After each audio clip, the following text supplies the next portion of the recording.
Lucky. A film that has benefited from some um, good reviews. Indeed, on average, I think it has 67 out of 100. It's in the green. It's good, in other words, they say. But if you ask me, no, you better miss it. And with that, we could stop and have a note, a few thoughts in 30 seconds.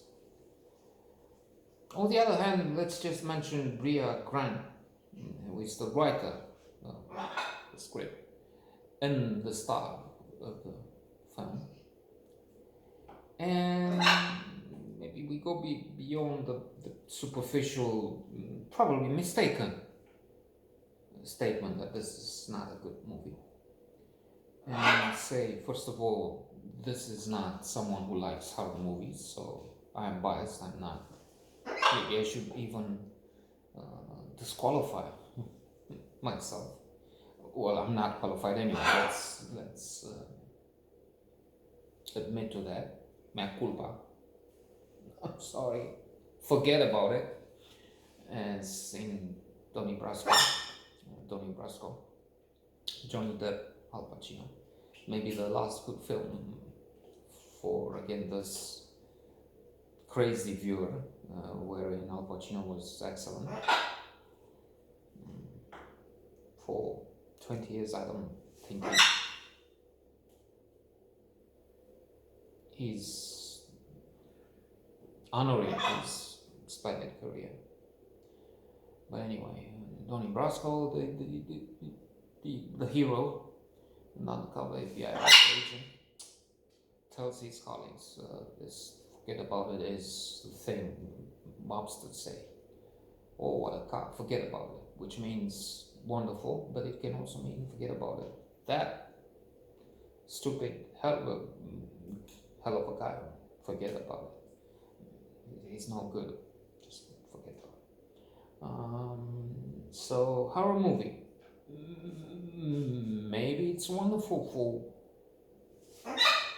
for fans of the genre. Number one. Number two, it's interesting in that probably it even makes this superficial, silly, cinephile, but not of horror movies, not a fan of horror movies. Wow.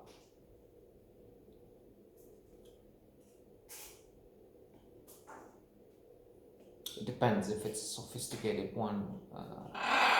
It's wonderful. Let's put Ex Machina in the balance with the, I don't know, the Night of the Evil Dead. Ex Machina becomes horrible, but it's splendid. It's talking about the threat AI, artificial intelligence, will pose, but also what humans can do to AI. I mean, don't they have rights? I mean, we tend to see it only in terms of we control them. They're just pieces of wood, metal, whatever, and we don't have to give the stable special status. But if they're thinking, how about AI rights, human rights? So you see, it's more complicated. Even if the AI, Ava, incidentally, Alicia Vikander,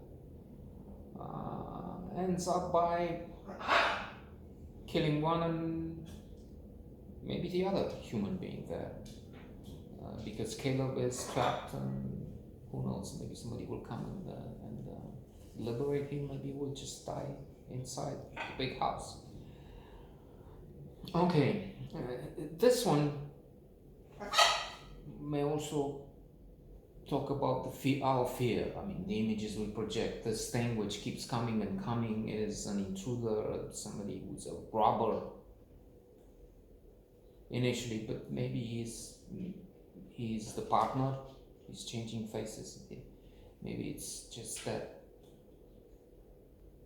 symbol of anxiety in general.